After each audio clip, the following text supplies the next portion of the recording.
Hello, everybody. I'm Roger Atkins, your host today for a 2-hour live broadcast called Revolution Digital. Revolution Digital. Call it what you will. It's online and you're here, so thank you. And of course, this is really at a time like no other. And this is the time like no other to share. Share our feelings, share our hopes, and share our dreams. So over the next 120 minutes, our speakers will share with you how they plan to work together with everyone to build a better world. And we want you to engage. We want you with us today. You're part of this event. So to start that off, we're going to put up a little polling question. We'd like to know where you are in the world. So I'm going to ask my friend Juliet. We've got a wonderful team in the background here. There's Juliet, there's Job, there's a whole host of people to put up the question that I'd like you to ask. This is your first bit of involvement in the event. So here we are then. Where are you from? So Juliet, if you'd like to show us our first poll question, please. Actually, if you could answer in the chat, because the poll question isn't on. So let us know where you're from in the chat, please. Thank you. Okay, yeah, we can see, I mean, this is wonderful. All these chats popping up. Yeah, we've got nearly 1,000 people, hurtling towards 1,000 people. I think we had nearly 2,000 registered. So this is really, really good that we've got a great audience. And like I say, this is really about where you are, who you are, what you're doing. Let's have a look at where we are with chat. I mean, yeah, look, Amsterdam, Genoa, London, Sweden, everywhere, Swansea, Sao Paulo, Switzerland, Madrid, Brussels, Northampton, that's just up the road from where I live. But they couldn't come down here, of course, because we're all having to be very, very careful, which is fine. Yeah, all over the world, wonderful. I'm not sure if we can see the results yet of any polling. Let's see what we can put up. Nothing yet, I don't think. So what I'm going to do without further ado is go straight to my friend Christoph Vereenhugen. Christoph and I would, of course, been on stage with you in Amsterdam. Everyone would have been there in that spectacular venue. Oh, Christoph, you look like you're there. Hi, Roger. How are you? Very, very well.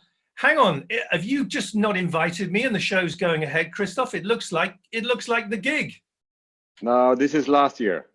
Oh, okay then, yeah. Well, what an amazing event that was last year. And I know we're doing it this year, so never fear. We're going to be back with everybody, hopefully, fingers crossed, on September the 8th. So that's what it's going to look like again in just a few months. Please tell us your sense of where we are then, Christoph, because you're leading an amazing business. It's extraordinary that you've put this event together online and the event that we've enjoyed the last few years. So tell us where you are right now with your feelings about things, please. Okay, well, thank you, Roger, and welcome. And thank you all for joining the Revolution Digital Edition today. I'm actually from my home in Belgium, joining this digital event. And we're really impressed that we have over 1,700 revolutionaries who are present today digitally from all over the world. It's nearly overwhelming to have so much participation, because on the other hand, it also shows the passion and the commitment for our industry and our joint mission, a mission to change mobility to zero mobility. And even this crisis is not going to stop us anymore. So that's my deep welcome for all of you, and let's make it a great digital event today. Roger. Yeah, I completely agree, Christoph. And it is a time for people to adapt and to learn new things and try new stuff. For example, this is the first time I've had a shirt and tie on in 5 years. I'm having to adapt to this new way of doing business. You know, I've got to smarten up a bit. I can't lounge around in my farmer's gear at home. So I'm adapting. A tie and a jacket. Well, you know, if you've got to change, you've got to change. You look great. So, right, we've got a wonderful show coming up, as I mentioned. We've got 2 hours. We're going to make sure we run to time. We're very respectful of the fact that despite what many people might think or sense of business is going on all around us, and people are busy. So we'll respect people's schedule, and we will now work towards our time slot. And we're going to come to basically I don't think we can see the poll question yet as to where everyone's from, but we can all see the chat and see that it's from all over the world, but actually in just one place, right here on this screen with everybody. So that's wonderful. So Christoph, thank you very much. I know we're going to be hearing more from you at the end. I suspect you've got something up your sleeve, actually. Would I be right in sensing that? No. Okay then, well, without further ado, Christoph, we'll talk to you later. Thank you very much. And we're now there's going a couple to... of things there's a couple of things I want to share first, maybe. Okay. So before we go on, I mean, maybe a quick context of the postponement, because we all know that normally today we would have held the live event of Revolution. But at the EVBox Group and in general, I mean, health and safety always come first. And we're living through a tough public health crisis right now, while actually the purpose of today is to talk about our industry. And I'm happy that we made a choice nearly a month ago to proactively postpone the live event till September 8th in Amsterdam. It was impressive to see how all the speakers and sponsors totally respected and supported this decision, and how they actually within a week reconfirmed their commitment and their presence for Revolution on September 8th in the Westergasfabriek in Amsterdam. So nevertheless, it's a great that today we can actually, on the original day, still host you for a further digital version and keep this industry moving forward with a positive and constructive mindset. At EVBox Group, we put safety of our staff as the highest and first priority. So some weeks ago, we started the preparation and moved all the 550 employees to work from home. All EVBoxes and Everowners are doing that in a very highly committed and dedicated way. Secondly, the health of our business is of course key. And that's why we are here to support our customers, our partners, and we'll make sure that our company gets healthy out of this crisis even stronger than before. And we want to thank all of you for your trust and sticking with us during this challenging times. I truly believe that the industry will overcome this, and constructive opportunities will come actually after COVID-19. So let's keep it constructive and positive. And have a great digital event. And Roger, I'm handing over to you, and I see you back in a bit more than an hour with some more interesting news to share to the industry. Bye-bye. Before you go, Christoph, let's just have a look at a few images from last year's show. I think we can have those put up on the screen. So this is the amazing venue. You really go to town with that. Look, this extraordinary gas tower that's turned into an event, an astronaut on the stage. We had Ron Garan last year. Wow, what was that all about? It was amazing. That really showed us what was happening. This is fantastic. The marketplace where we've got so many people, so many partners, so many people who can then learn new things, find out stuff, and the small groups where we get together and we really find solutions for things, and people join up, they team up, and yeah, it's a wonderful event. And I've got to say, Christoph, I've been learning a few tricks, as I say, learning how to put my tie on again, but I'm feeling the love, Christoph. I'm really feeling the love. Are you feeling that? Absolutely. The love for our industry, the love for the change. Absolutely. So here's the poll. The first poll's popped up, which is good. So we are going to just see where everyone's from, Christoph. So which part of the world are you from? Please click in one of these little boxes. There's little dots, actually. Europe, North America, South America, Asia, Africa, Oceania. So I'm going to click where I'm from because I know that, and that's me from Europe. So everybody's now clicking away. Did you click, Christoph? Yes, I did. You did. If you watch, good. Roger, we are already 988 and counting people online in this conference right now. Wonderful. 990. Wonderful. So we're going to hit 1,000 in a couple of seconds. When it gets to 1,000, we can do something crazy. So that's really good. Look, 91, that's good. 92. We're letting everybody just put their location. Oh, here we are. Look at this. 82% in Europe, 10% in North America, 1% South America, 4% in Asia, 2% in Africa. Oceania, what's happened? Where is everybody? But But anyway, look, we're at 998. Thank you for submitting that. There'll be 3 more polls, by the way, for you to have a look at. And Christoph and I are just going to hang on a second here because we're 996. Oh, what happened? A couple of people dropped off, Christoph. It'll come back up maybe again. Maybe coffee time. Yeah, I'm going to try and help them. I'm going to help them by getting some intervention from the birds in my head. I think it might do the trick. It's worked before. Look, it's 990, 998, 997. What's going on? So a couple more and we're there, and we're going to go over to a couple of speakers after that. Oh, 999. That's an emergency call. Yes. 1001. Way! Woo! So, Christoph, on that note, thank you so much, and don't go away. We'll talk to you soon. No, I'll follow. Okay, marvelous. Right, ladies and gentlemen, we have a couple of fantastic speakers next. We have Colin McCarricker from Bloomberg. I finally learned to say his name properly. Colin is going to give us a great perspective on where we are with electric vehicles, where we are with the data. The one thing I love about Colin in particular, and I'll come on to that in a second. After Colin, by the way, we've got Marcus Fent, who is looking after the Mobility House, an amazing business that's doing things. We all talk about Second Life battery and recycling and all of this, but talking about it is good, doing something about it is even better.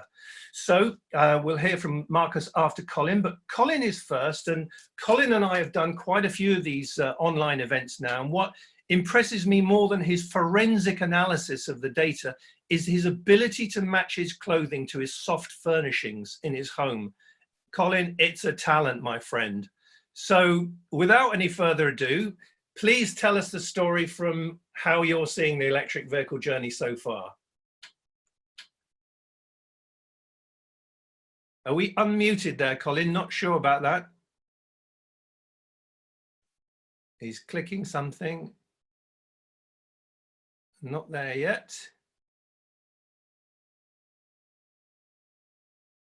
This is where it gets interesting, folks. Colin's. Colin, I hear you. You're on. Yeah, we're on. Okay, great. Yeah. So thank you, Roger, and thank you for the kind introduction about my clothing and furnishings. Do my best in challenging times. So, and as Roger said, we've done a few of these together, and it's a real pleasure to get to speak to everyone today. I work at a company called Bloomberg NEF. We gather a lot of data and do analysis and develop tools around what's going on in the transition to clean energy and clean transportation. So our clients are all the automakers, all the parts suppliers, the energy utilities, oil and gas companies, governments. And what we're really trying to do with this data is tell stories about what's going on and help people try and understand some things that are changing quickly. And there's lots of different storylines we could talk about around e-mobility. I'm going to choose just one. The one that I've chosen is a theme that I'd like to call still improving. And the reason I chose this is because I hear a lot of talk at different times about how electric vehicles and e-mobility are not a perfect drop-in for all use cases. And whenever I hear that, I often think it's a misunderstanding of how technology diffusion curves work. What happens in technology diffusion when new technologies come and then spread through a market is not that they immediately replace 100% of the thing they're coming into competition with. It's usually that they find niches that they win in, that gives volume. That volume provides an incentive to keep the product getting better. And then they find new niches that they continue to grow into. More volume drives more improvement in the product, which drives more volume. You get into this virtuous circle. And I think that's why this topic of still improving is important. And so what I'm going to talk through today is some of the data showing that we're really not anywhere near the end of the road on how good things can be and how much the product is still improving when it comes to e-mobility. So hopefully some of the data that I'm going to show helps shed light on that angle around e-mobility, that we're not at the end of this journey yet. We're really still just at the very beginning. And I think that will help set the stage for some of the other discussions we're going to have over the next 2 hours. So just to kick us off, there's actually going to be just under 10 million electric vehicles on the road by the end of this year. Now, we may have to revise that down slightly given the current situation in the market, but it'll be near that. Maybe it'll be 9 instead. But that's really remarkable growth. We've seen this incredibly rapid rise in the number of electric vehicles on the road. That's battery electrics and plug-in hybrids combined. If you go to the next slide, We're also seeing a huge improvement in model choice. So this is the number of different plug-in hybrid, battery electric, and fuel cell models available globally in the passenger vehicle segment. And you can see this really steep ramp we're in, and it's going to continue going up after this. This is just the ones that we know about that are launching this year. And this huge number, particularly of fully electric models that's hitting the market. Really what we've seen everywhere is that consumer choice matters almost more than anything else in terms of getting sales to continue to go up. If you go to the next slide, the other thing that we've been tracking for a long time, of course, is batteries. The chemistry, the underlying cathode chemistry of batteries has changed quite dramatically over the last 10 years. And if you look at some of the cathode chemistries that are in place in 2010, 2011, you've seen a doubling or tripling of energy density at the cell level from those generation of battery chemistries to the latest generation of, say, nickel, manganese, cobalt 811 batteries. And not only is the generations of chemistry having significantly higher energy density, but we're also seeing them diffuse into the market faster than they have in the past. So NMC 811 batteries are a great example. A few years ago, it was generally thought these won't really be in the market until well into the 2020s. Actually, last year, 10% of all EVs sold in China and about 5% of all EVs sold globally had an NMC 811 battery, and you're going to see that rise really quickly. That matters because those have significantly higher energy density than some of the other chemistries. So this is just a great example of how the underlying technology that's driving EVs forward, that's driving e-mobility forward, is still getting better and is going to continue to get better. If we go to the next slide, of course, prices are coming down too. And this is a huge part of what's going on. We've been tracking this data since back in 2010. Prices for lithium-ion battery packs fell 87% from 2010 to 2019. That's a really remarkable drop. And that's basically, when we look at what that means in terms of an experience curve or learning rate. So that's the learning rate is how much do costs come down for every doubling of cumulative volume produced. It looks like that's about 18%, and that's been holding reasonably steady. So every time you double the cumulative volume of lithium-ion battery packs manufactured, prices come down around 18%. Now that's sort of a top-down approach, and that's one way to do it. You can also do a bottom-up approach. And we've, on the next slide, looked at where some of the further improvements in battery cost declines might come from. And essentially, we think there's still a significant ways to run with the current generations of lithium-ion chemistry. We think you can continue to get further cost reductions from where we are today.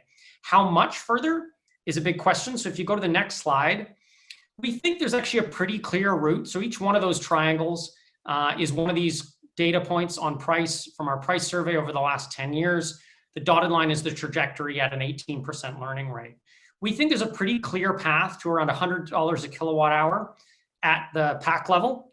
That comes sometime around 2024. Getting much further below that, you need more significant improvements in batteries. So that's where you're starting to get semi-solid state batteries or further other improvements that we're seeing. So we're tracking a lot of those, and we think those will incrementally start to come in the second half of the 2020s. And all of that together is really changing the range of vehicles that are available on the market. So this is battery electric vehicles on the market in around 2012. And there the average range is really low. The average range there is coming in at about 166 kilometers for the BEVs launched in that year. Now, if you play it forward, these are all the vehicles launching over the last few years and the ones that are launching in 2020.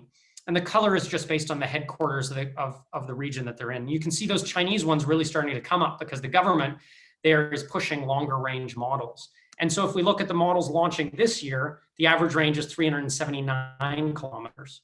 That's on the EPA test cycle. Now coming to charging speed, again, you go back a few years, most charging seemed to be landing at around 100 kilowatts as the maximum charging rate. If you play that forward, click on the next slide, what you're actually seeing is many more vehicles supporting 250 and eventually 350 kilowatt charging.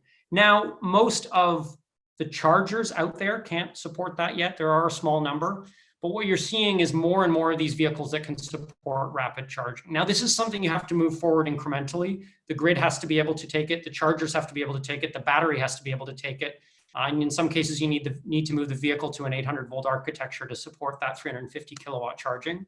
But if you go to the next slide, actually what we're seeing is that while a lot of those really fast charging, those models that can support ultra-fast charging there were really high-end models. Hyundai and Kia announced last year that they were going to start to push 800-volt systems down into their cars, into their models to accommodate 350 kilowatt charging. So that's some indication that that might be moving down market and not just be in those really high-end models. Two more slides I just want to show. One of them, this is the amount of public charging infrastructure in the world. We are already very close to the mark of 1 million public charging points installed globally. That's a remarkable rise from where we were a little while ago. So that is dramatically improving the experience for everyday consumers. So all those things together show that we are not really at the end of the road when it comes to e-mobility. This is not the end state of the technology. The technology today is good enough for very large scale adoption, and we are expecting to see a very significant uptick in the next few years.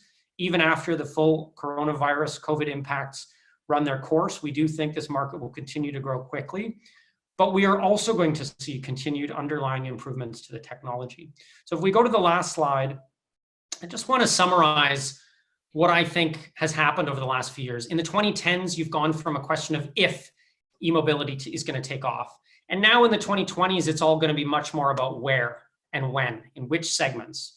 We've gone from an era of direct purchase subsidies to one where broader policy mechanisms like the EU fleet-wide CO2 targets are really driving adoption. We've gone from increased performance, adding more and more range to vehicles, to what I think will be the focus around reducing price and making e-mobility even more accessible.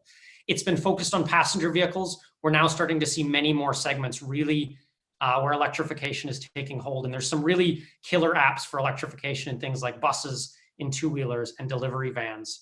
Infrastructure has been viewed as a hurdle for most of the 2020s. Increasingly, we're starting to see that viewed much more as an opportunity. We've gone from an era of supply uncertainty to where it's unclear which automakers are going to have an electrification program. Now we know all of them are. And the real questions are around demand and where we will see demand, in which segments, in which countries, at which price points. And that's something where we're all working very hard. I know many of the people working on this call and on this conference and at EVBox and at all the organizations participating are working hard to ensure that that continues to grow. So hopefully that's a quick whistle-stop tour. As I said, I think the technology is still improving, and we are really still just at the very beginning of this journey towards widespread adoption of e-mobility. So with that, I will hand it back to Roger. Thank you very much. Thank you very much, Colin. That's fantastic. And we'll come to questions in a bit. In fact, before I introduce, there's lots of them, by the way, Colin. I'm sure you'd maybe been glancing over to the chat section a little bit. But before we go to those, I'm going to introduce Marcus Fent from the Mobility House. The Mobility House, interestingly enough, is not a startup. It's been around since 2009. And I noticed one of the questions in there, I think it was from James Deans, was what investment is being put into dealing with all the dead batteries? So we've got two slides, I believe, Marcus. We're looking forward to hearing you talk about that. And I think questions like James's point around what will happen with all these batteries is perfect introduction to what I think you're going to tell us. So it's over to you, Marcus. In a moment. We've got Marcus's slide up, which is good. And so we're 50% of the way there with this one. And then Marcus will join us shortly. I think he's going to unmute his mic and unmute his audio, and we'll be on. I can see a mouse moving. That's always a good sign.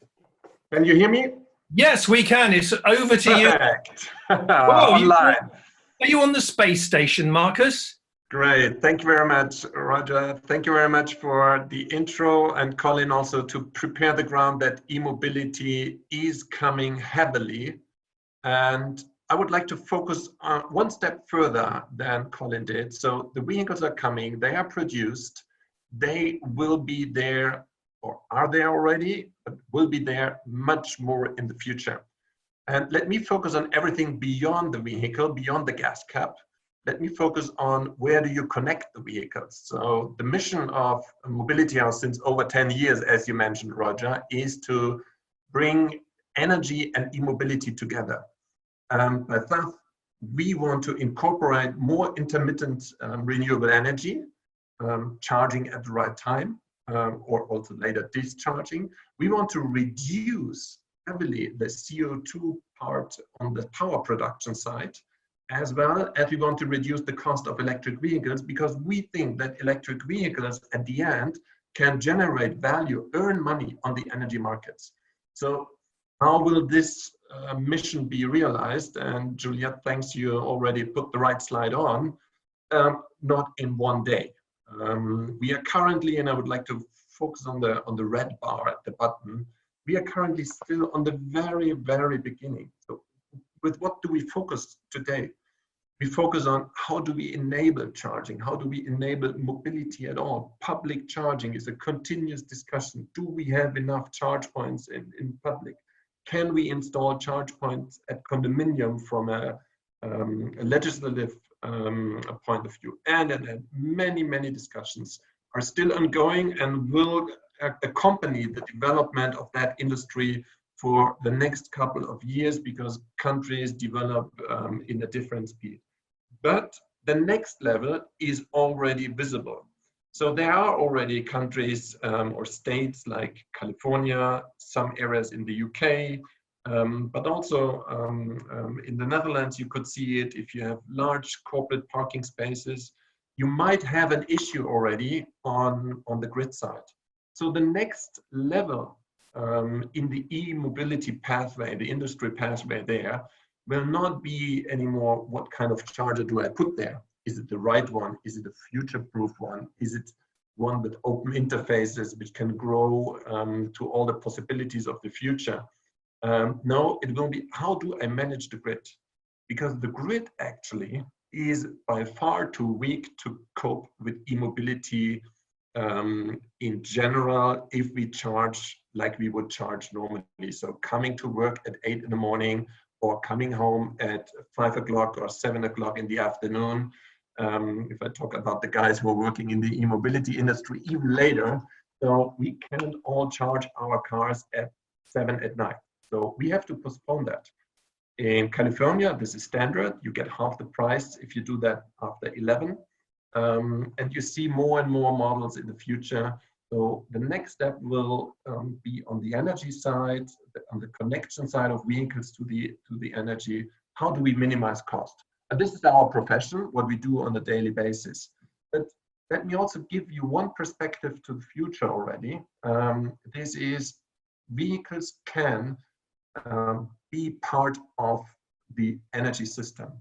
And to give you a figure, in Germany last year, about 100,000 stationary home batteries with an average size of 7 kilowatt hours have been sold to home customers, private customer, 100,000 and 7 kilowatts. So they buy it for an average price of between, let's assume 7,000 euros. So that's a huge market already. Buying an electric vehicle, you have 60, 50, 70 kilowatt hours in your vehicle already immediately. So 7 to 10 times more than you have with a household battery. So connecting that vehicle to the energy market will serve perhaps you at home with your own self-consumption, your own PV system, but it also helps grid operators. For example, TenneT in the Netherlands, we have 148 Nissan Leaf batteries connected to the Amsterdam Arena, the joint crop arena, where we do continuous service in the energy market with those car batteries. It works perfectly without any aging. So they earn money.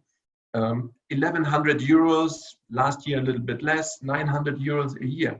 Imagine you as an EV driver would be able to get that money or share of that, because for sure the car manufacturer would also like to have a share, and we also. But this will even drive e-mobility much more than the factors Colin mentioned in the beginning when we have declining EV battery prices. Let me give you one outstanding example. We realized last year together with Renault, the utility of Madeira or / Porto Santo, which is a small island in front of the Portuguese coast. and EVBox, who provided a bidirectional AC charging station. This island has no landline. It's not very, very big. It's 10 kilometers in size. So totally diesel driven and not kind of heavy diesel. It's expensive car fuel diesel. So because they have to run the engines very flexible. So they have a lot of solar, they have a lot of wind, but intermittent. So immediately there's a cloud, especially in spring or autumn times, the solar or the wind will decline heavily. Therefore, they have to run the diesel engines all the time. What did we do? We incorporated a couple of unidirectional vehicles, a couple of bidirectional vehicles, and a stationary storage. Connected that all smart together with our technology from Mobility House and our software algorithm, and charged when there was a lot of wind, discharged when there was a cloud, for example, or no wind. And additionally, all the people on that island could drive with that electric vehicle, even the police, and we could fulfill all the mobility needs all over the time. So also the police could drive all the time, and there is not a lot to do, not a lot of crime there. But we prove technically that EVs could stabilize the energy grid, that it is cheaper than diesel, that we could increase now in the future renewable energy more and more, and on the other side have no gasoline transported to that island, and also have a more silent and more equitable island in the future. So it's proven that it works technically. Now it has to be scaled up, like e-mobility will scale up. We have to transfer that to continental Europe.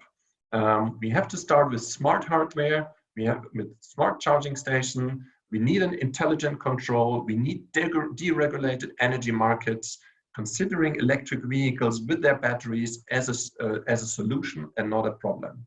So connecting the dots to the future, I think it's quite obvious for you already that this will come. Some countries will be faster, some energy markets will be easier to tap, some will be slower, and some more complicated. But if we don't do it, we do not achieve the goals we would like to achieve, having e-mobility as a solution for a more and agreeable future. Wow. Marcus, that's great work. You're doing the stuff that a lot of the questions are talking about.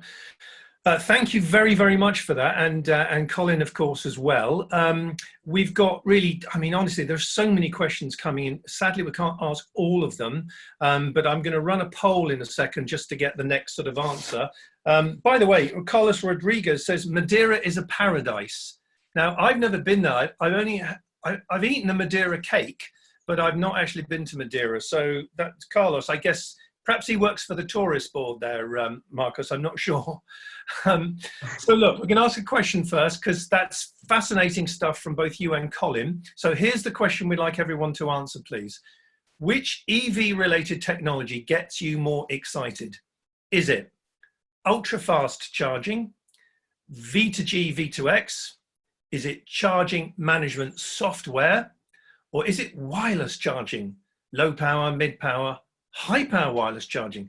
I happen to know you can charge electric buses up to 300 kilowatts wirelessly. Sounds like science fiction, but it's actually science fact. So I shouldn't really be saying that because I don't want to skew the poll here. So ultra fast charging, fantastic. V2G, way to go. Charging management software, it's the best. And wireless charging. Please click your box. I'm going to click my answer and I'm going to click submit. And we'll come back to that in a bit. Oh, no, we went straight to it. That's good. So here we are. Which EV-related technologies get you more excited? This is quite interesting. Ultra-fast charging, 26%. The winner is V2G, V2X. So that's great from, yeah, I thought you were going to do that, Marcus.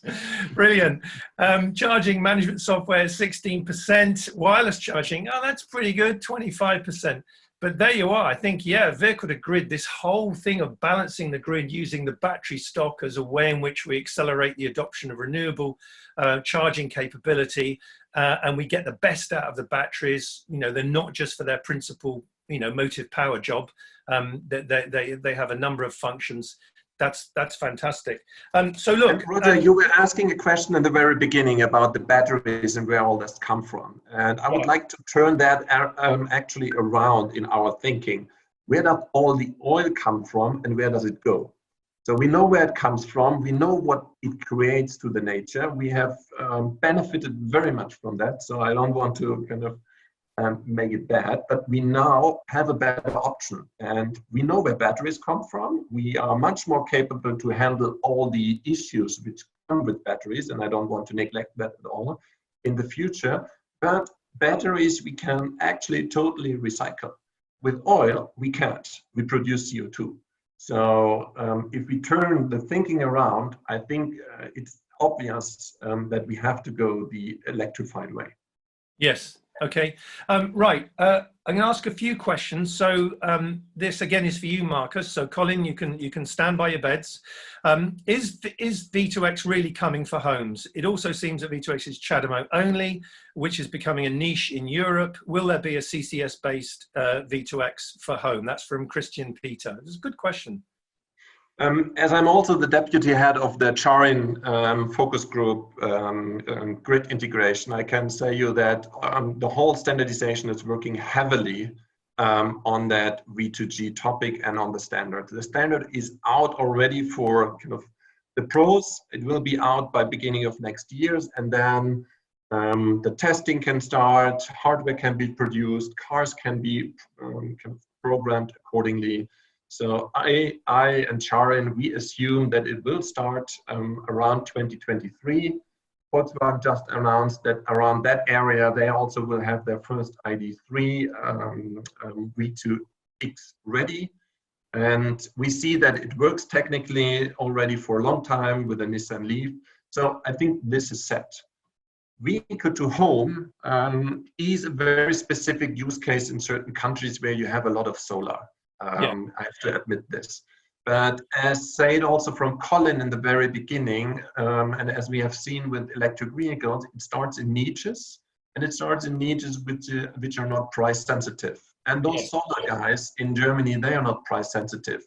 So before they put money on the bank, they rather buy a bidirectional charger for a couple €1,000 and just want to have it. So these are tech geeks, they want to have it. Therefore, it will start vehicle to home. I'm going to nudge you along, so forgive me for that, Marcus. So it's a question for Colin, this one from Vincent Everts. How is China doing, Colin, without subsidies? And what's the expectation for the next 2 years? Obviously, for all of us, we don't know the real impact of the stuff that's going on. I call it the thing. I don't want to keep mentioning the name, the thing. But before all of this happened, China had been pulling back on subsidies and coming in with production quota mandates, etc. How is China doing now they're taking away the incentives in your observation? Yeah, there's a couple things you can start to see in the data now from what's happened after China cut subsidies quite low last July or last June, actually. One is that they dropped pretty significantly. Sales dropped in the second half of the year.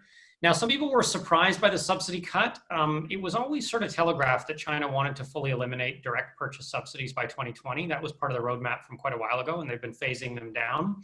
So now already models under 250 kilometers don't receive any subsidy. Even the models that get over 400 kilometers, that's on the NEDC test cycle, which is a bit generous. But they are only getting around $4,000 of subsidy. So it's already phased down quite a bit. And even for the highest ones, the subsidies, I think it's actually $3,600 right now for the longest range ones. So you're in a funny situation right now in China because the subsidies have been phasing down, and the plan was always to replace it with the new energy vehicle quota system, right? But what has happened is that there have been an oversupply of new energy vehicle credits, and each automaker has to generate a certain number of credits, a bit like the California ZEV program, in order to satisfy their requirements. Otherwise, they have to buy them from competitors, or eventually they can pay fines. But there's been an oversupply of those credits, which means that the new energy vehicle quota system hasn't provided the sort of floor on sales that people were hoping.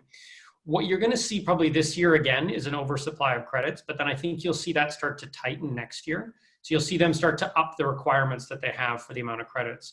In December, and the best way to think of this, the best way to understand this is in December, the Chinese government came out again and said, actually, by 2025, we're upping our target for new energy vehicles to be 25% of sales. That was up from around 20%. That's across all vehicle classes. So that shows that even though there's this short-term blip, we do think the market's going to keep going in the beginning next year. This year's probably going to be down a little bit, again, because Roger, as you mentioned, the current situation. But Just things are getting Colin. Sorry, go ahead. Just call the current situation the thing, and then we don't have to keep hearing the name all the time. Yeah, so I think, the midterm outlook in China is still quite bright for EVs. Part of the push has been to get higher quality EVs onto the market. A lot of the domestically produced low range models sold over the last 6 or 7 years were not especially high quality. So the big push has been to force the foreign automakers to sell more EVs in the market and push the domestic automakers to up the quality and range of the vehicles. So I would say this year and last year has really been more about sort of building the portfolio of options. And then the policy push is going to get stronger in the next 2 or 3 years. Okay. The one difficult thing, I'm going to add one more thing, Roger, is that policies might change. So city policies have been a big driver of EV adoption in China. Some of those cities are probably going to relax the restrictions on internal combustion engine vehicle sales as part of the stimulus effort to get the auto market going. That in the short term could be a negative impact for EV sales in China. Yes. I know in terms of what happens next, there was an interesting post from Christina Bau from the Norwegian EV Association yesterday on LinkedIn, talking about could there be a knee-jerk reaction to all of this in terms of the emissions requirements, etc. here, you know, the practicalities of dealing with the economic challenge post the thing. And yeah, I thought that's triggered quite an interesting discussion. I'm not going to go through that now. I would like to ask one other quick question. What is your sense, guys, about ratio analysis in terms of working out how many chargers do we actually need in the public domain versus what is charged at home typically? And we know that's the predominant feature. But taking that as location specific. So it's very different in some Chinese cities to towns or cities in Holland or in Belgium or in South America.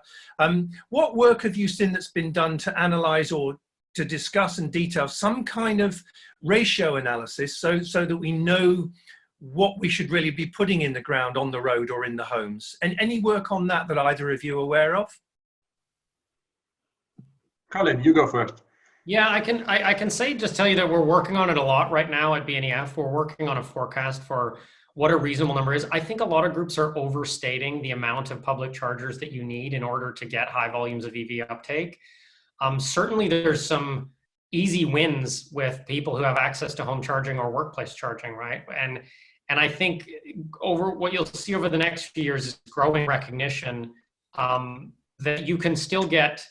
We were pulling some numbers just from the US. There are over 60 million households in the US that have 2 cars or more and a place to park and charge them at home.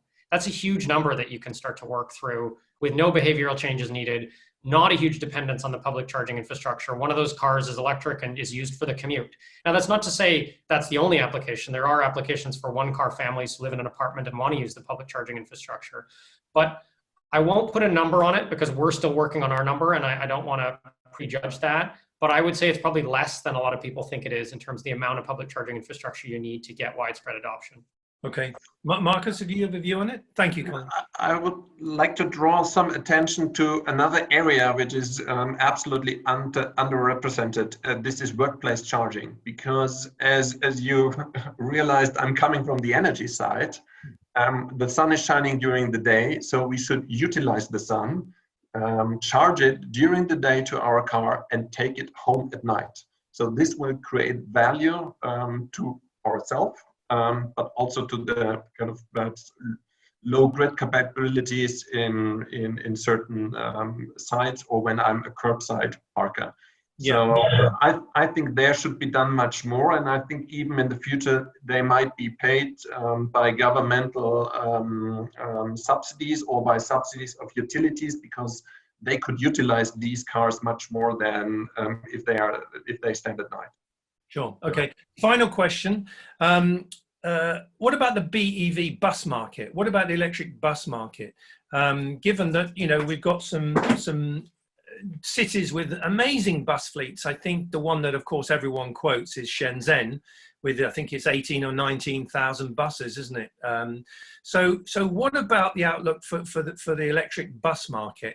How soon, for example, would it be that in no city in the world do we see a chugging old diesel bus puff by, that they're all electric? Is that 10 years away? Is that 5 years away? I think it's still a ways away that you won't see one on the road, but I think quite quickly you won't see many new ones purchased, particularly in Europe.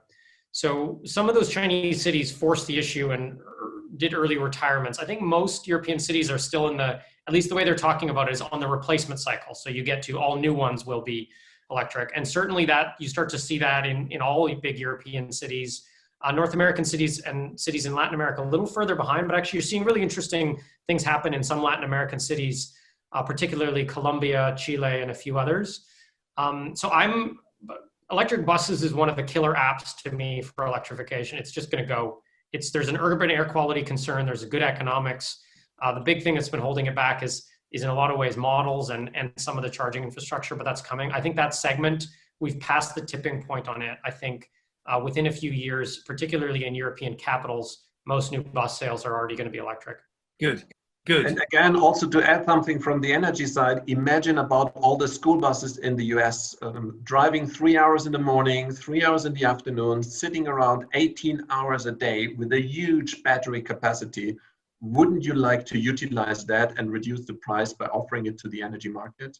Yeah. And we control, for example, all the buses in the Schiphol airport area from connection. And just by charging smart, we could reduce the grid load from 5 to 1 megawatt. Yes. So would we have been there in person, you would most probably have driven such a bus from the airport to Amsterdam. Unfortunately, we have to wait until September.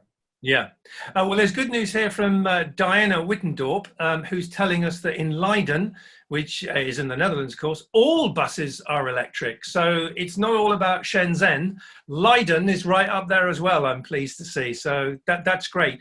By the way, we are going to give you a link to the recording of this event. So each of the presentations as such aren't going to be separately available, but the whole event itself, which I think works better because you then get context around the presentations and the questions and answers. So just so everyone is aware of that. And on that note, I'd like to thank both Marcus and Colin very much for your time and presentations. And I'm sure we'll see you again soon. Stay safe and go and keep busy. Thank you very much, gentlemen. Thank you, Roger. Cheers, guys. Thank you, Roger. Right, thank you. So who have we got next? We're keeping a nice bit of variety. We're keeping it themed, of course, in and around electric vehicles and charging infrastructure and batteries, etc. So who we've got next basically is Gert de Jong. I've been practicing my pronunciation, by the way. It's not Gert, it's Gert. So Gert de Jong is the program manager for air quality in Amsterdam. Now, if you've been to Amsterdam recently, I go there from time to time. You think, well, surely the air quality is fantastic because everyone rides around on a bike. There's thousands of electric taxis out of Schiphol. And it seems to be one of these beautifully multimodal cities that works very well. So we're going to hear from Gert first. After that, Joseph Constanti, who's the International Director of NUI, will be talking to us. I hope I pronounced that right.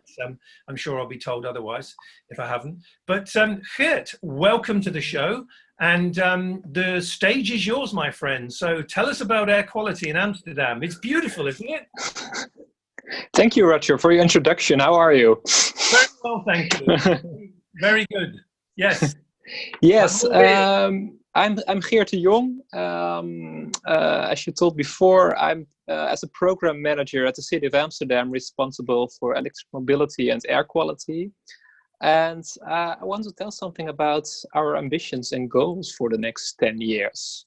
So Amsterdam is very ambitious. We want to be emission-free in 10 years. So in 2030, all traffic in Amsterdam has to be emission-free. So passenger cars, transport, boats, buses, everything in the whole city.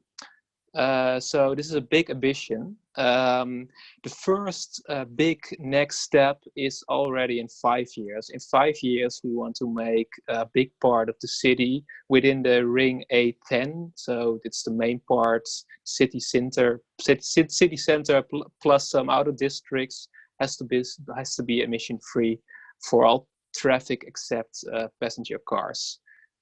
So boats, buses, taxis, coaches, logistics, scooters, everything. And by doing this, we want to reach the WHO air quality standards in 2030. And make the air more clean. It's becoming cleaner every year. We had a long way to go to reach the European air quality standards. We almost made it. We are expecting that we are reaching those goals somewhere in the next 2 years. But after that, we are aiming on the WHO air quality standards. So this is our ambition. I now shortly want to tell something about the way how do we get this done? How do we reach those goals? First of all, we have to really scale up our charging infrastructure. We now already have about 3,000 charging points in the city, mostly for passenger cars and taxis. And some speed charging points, and we have to scale this up to about 16,000 or 23,000 in 5 years, depending on the scenario and the speed of the market transition. So this is a big step for us. We have a lot of work to do in the next 5 years.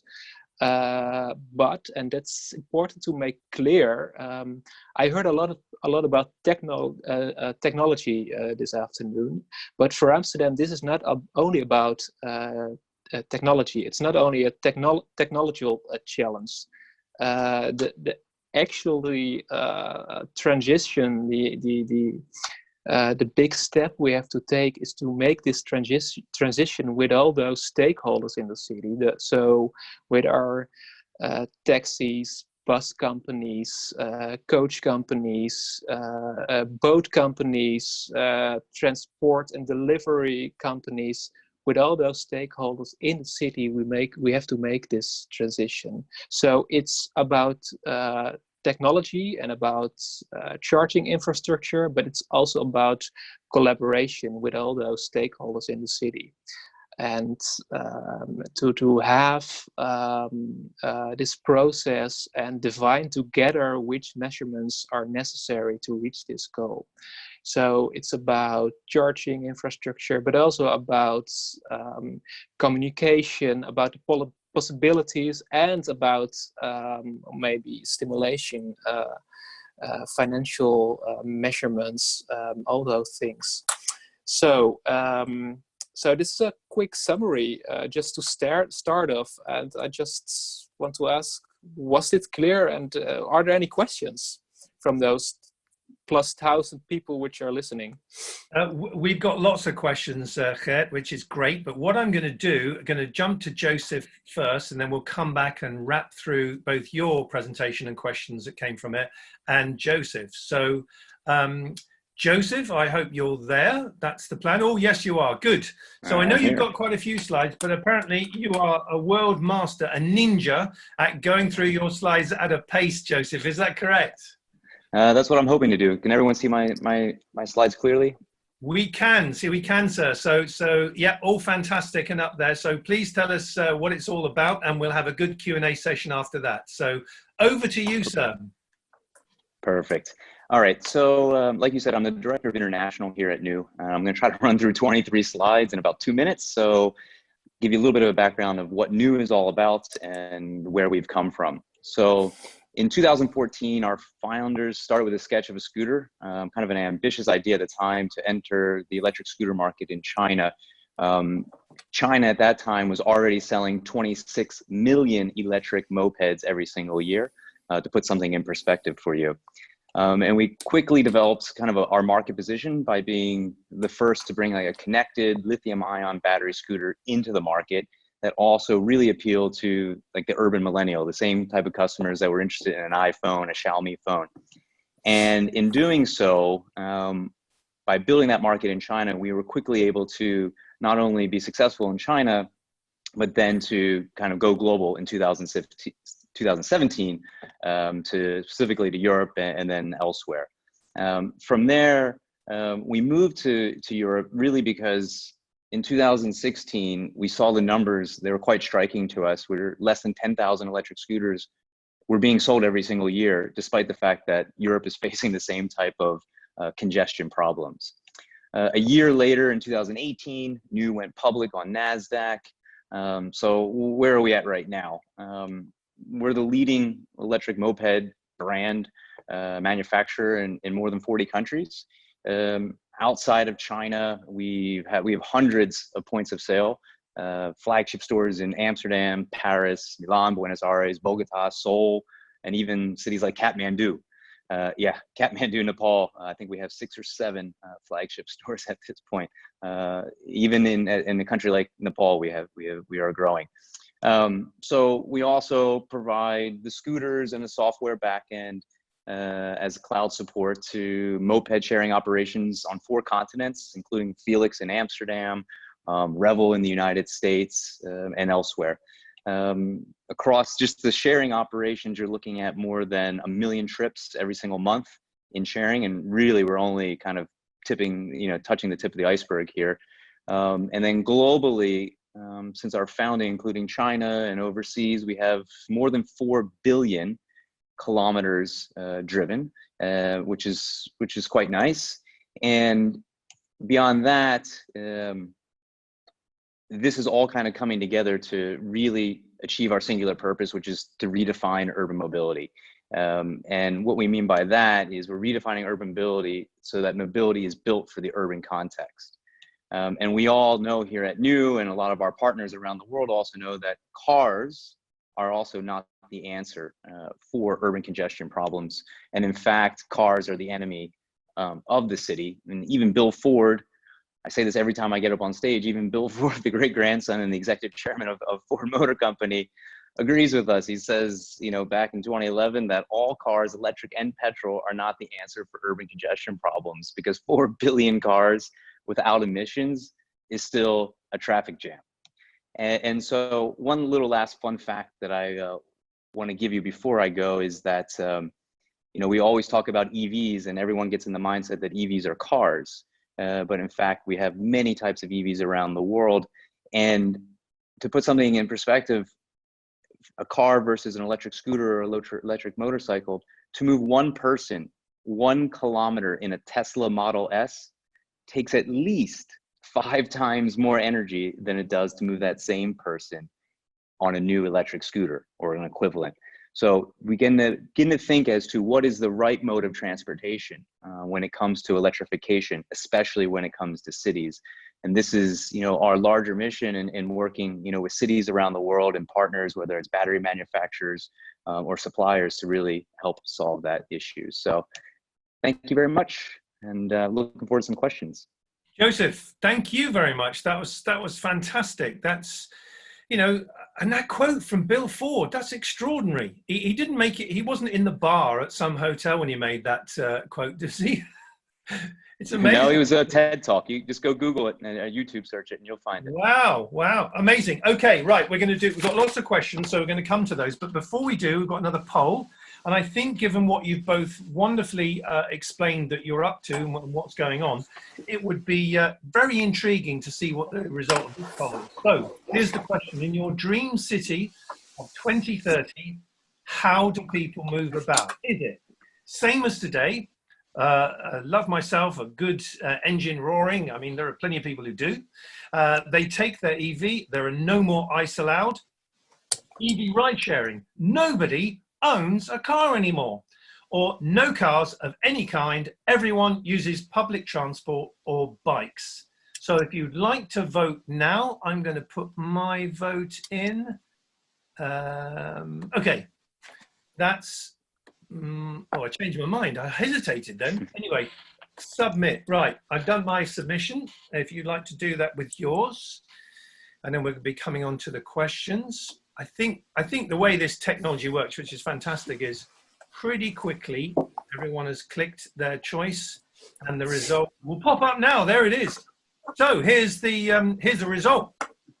In your dream city of 2030, how do people move about? Only 2% say the same as today. So yeah, that's interesting.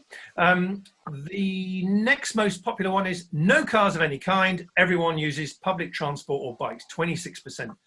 Joint winners, they take their EV, no more ICE allowed, or EV ride sharing, nobody owns a car anymore. Now, yeah, what do you think of that, guys? That's intriguing, isn't it? Are you happy to see that, or are you surprised, disappointed, or what's your view on that poll result? I think everyone is on point there for sure. Oh, right, on point. Very good. Yeah, very good. So, Gert, got a few questions for you. Here we go. Here's the first one. Nice, you're getting bigged up here, Gert. Congratulations on the process for sticking to the plan. And he says, I remember it from the first revolution years ago. What do you think would be the first step for other European municipalities who want to start this path but have done nothing to date? Do you think this transition can be easier for smaller or larger cities? What's your thought on that one, Gert? So first of all, the first questions, start with a goal and make choices. That's the main thing, I think. So you need a goal and choices and start somewhere. Yeah, and that would be my advice for cities in general. And yeah, a small city, of course, it's a bit easier than a big city, but in a big city you have an advantage of scale you maybe don't have in a small city. It's difficult to say in general, I think. Okay. And who leads it? Is it the mayor? Do you need to have a fantastic mayor, or is it the culture of the people in a given city, or is it a couple of business leaders who are high profile? How's it triggered?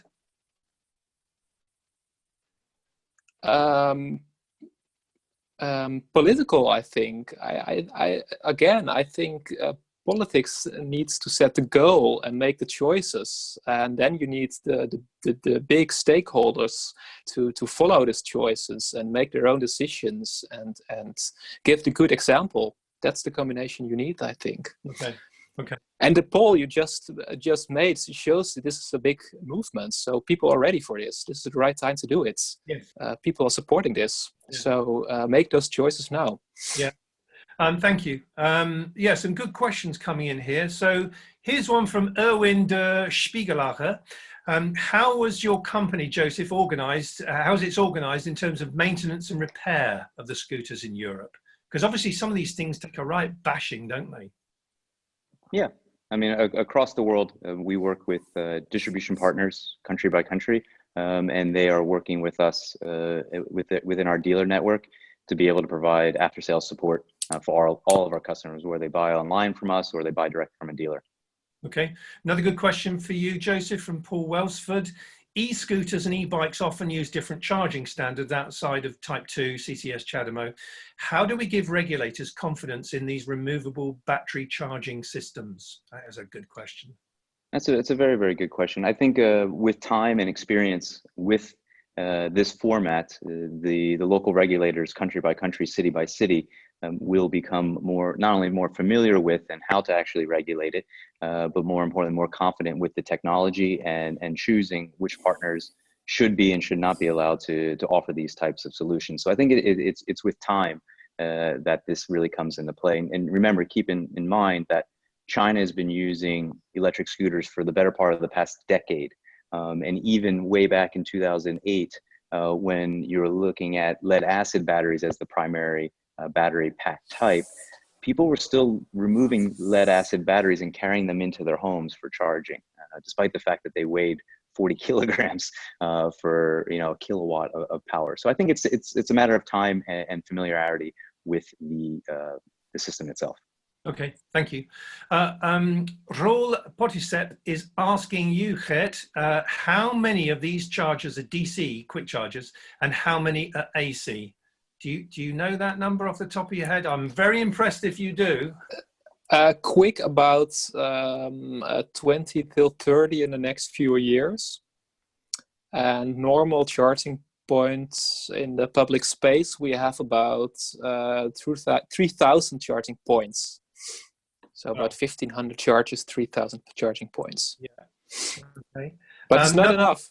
No, I've got another one. I'm just going to squeeze in one more. Gert, if in 2025 everything inside the A10 should be emission-free, you must announce that really fast and stop allowing selling scooters inside Amsterdam, because that's only fair. When will the municipality make clear decisions so consumers and businesses know what to do? That is a very good question all around the world about how do people and businesses anticipate future legislation and stuff when they're building things that last. I mean, I do think that's a good question. So first of all, in 2025, first in 2030, passenger cars have to be emission-free. So they have a bit more time. It's a bigger ambition. How do we communicate it? Well, we started with developing our plans, and the city decided about it a couple of months ago. And right now we are starting talking with all our stakeholders to make this happen. Okay, Joseph, what's your sense of, things that have been in the past? Certainly the motor car, let's take that as a single thing, has been relatively straightforward, has been very long term, since 100 years. We've basically had one proposition and people have been able to plan around that, plan the technology, plan the infrastructure, plan those other things. Where do you feel we are now with this, whole bundle of change that's going on from what you're seeing and how you're running things? Well, I think the one thing that we all recognize is that 100 years ago, a far lower percentage of the world's population was living in cities. And, throughout the 1900s, the automobile became a mode of transport that allowed people to move from the cities out to the suburbs or to the exurbs. Now that we have 50-some% of the world's population living in cities, we need to begin thinking about how to better connect the cities internally, whether that is normal commuting or for any other type of use for deliveries, etc. Is that we need to begin building vehicles and systems that really are purpose-built for the city. So an electric moped or an electric bike is not the only answer for the city, right? There are multiple modes of transport for everyone. So I think what we look at is that we are one piece to that solution. And we provide both for the normal day-to-day commute, but also for delivery and for other use cases as well. And what we're hoping is that other mobility manufacturers, software providers around the world begin to see that there's a much different use case inside cities for a vehicle than for what we have seen in the past 100 years. Right. By the way, we have got a bit more time. I panicked earlier when you're the moderator and you kind of look at 1 clock and think, oh, I'm supposed to have finished. And we've actually got a bit more time, which is great because I would like to ask a couple more questions. So Manish Dungal is asking, considering most of the e-mobility scooter offerings are currently not making operational profit, what do you think needs to change to make these offerings sustainable? What is the role of the cities in this? So I guess he's talking about, well, you tell me what he's talking about. It's your question, not mine to answer. So yeah, so I think he's referring to me. So first and foremost is we're a manufacturer of mopeds and the software that connects to sharing operations around the world. And the type of products that we're building are not like the electric kick scooters that Lime or Bird or someone else you would consider that you're thinking about are actually using. And in many ways, those operations may or may not be profitable at this point. And that's really because they're looking at different ways of attracting new customers to the system, right? With our partners around the world that are using our mopeds in sharing platforms, what we do find is that they are operationally profitable right now, which is very interesting because it's a very different use case. And so when it comes to mopeds, what's interesting, especially in sharing, is that because the vehicle itself has to be licensed, and you have to have a license to be able to drive that vehicle, the type of users that are using it are well, maybe of a different type of mentality when they're using this product for real commuting. So when it comes to the profitability of these services, what we have found so far is that it's working in this type of vehicle use case. And in order for more people to become users of sharing, whether that's a bicycle or a moped or a scooter, I think this is just a matter of time and adoption, and people realizing that kick scooters, mopeds, bicycles are all part of a public transportation system. I think you probably have some more insights on that for specifically to Amsterdam. Yeah, we see a bit of everything in Amsterdam. When I go there, I'm always amazed at how much variety there is. It's such an exemplar city. That's how it seems to me as an outsider. Possibly if you live there, there are things that aren't so good. But yeah, what's your sense on how does this all come together? How do we make everything affordable that's good? And how do we make the good things affordable? Well, first of all, Joseph, I think you're right. City mobility has to be multimodal. So that's the Amsterdam policy for the last 10, 20 years. So you have to have the possibility to use a car, to use a bike, to use public transport, to use car sharing. All those types of mobility together make your city accessible. So my advice would be do all those things. So Amsterdam has a car-free policy, but we are not banning the car from the city center. So it's still possible to reach the city center by car. We only want lesser cars to come there and solve congestion. But it's still possible to go to your home, do some shopping with your car if you really need it. That's the way, I think. Sure. Here's a really good question from Peter Paul Kaiser Picur. Now, he must have, I know actually Peter Paul, he must have an amazingly big business card to fit his whole name on. And the question is to you, Gert, how are we going to manage ICE delivery vehicles from outside of the region of Amsterdam, outside the Netherlands, as this transition switches over into, EV only, etc. Given, and we're seeing it even more now with the current thing, the interaction and interoperability between companies and how supply chains work, etc. How are we going to get to a thing where, as Peter Paul asks, we've got that mix of EV and ICE? How's that going to be managed? Sorry, I'm not sure if I understand the question correctly. Okay, so for example, in Amsterdam, you've turned it into, say, an EV-only city. Just EV. Mm-hmm. And then you've got a bunch of delivery vans that are bringing food or bringing something or another into the city. What have they got to do? Stop at a checkpoint and switch them into EV vans? I mean, how's it going to work in practical terms? So there are different options, and we are now figuring it out. So one possibility is to come all electric with your vehicle. Another option is to switch cars at the city, at the edge of the city, and create big hubs where people can transit from a normal vehicle to electrical vehicle. So these are exactly the challenges and the options we have to figure out, and we cannot do this on our own. The sector, the stakeholders, the delivery companies have to do it themselves. They are the expert on this logistic chains, and they have to decide how they want to do it, and we can facilitate that as a city. Do you know what? You've reminded me. I think it was it must be about 15 years ago now. There was an initiative in Amsterdam. I think it was called City Hub or something like that. And it was exactly as you just described. You basically had an outer ring in which the trams would go to hub points where the delivery vehicles would put them in. And then there'd be some interface with small electric delivery vehicles. Do you remember that? Is that something? Sorry, no, it's too young, before my time. I'm too young, I think. But I don't think tram infrastructure is the right way to go on this. I think with cars and maybe boats, because Amsterdam has a lot of water, you have more flexible situation. But I don't know this project. Oh, yeah, I've just remembered it was called City Cargo. If you Okay. City Cargo, I'm not sure it'll come up. City Cargo Amsterdam. It was quite advanced for some point, and I think it was answering the question that you know was being put there. Okay, we've got time for one more, and I'm going to really go to Joseph. Was a difficult one here, Joseph. So if you're sitting comfortably. When will we have scooters for 500 euros like we see in China, Joseph?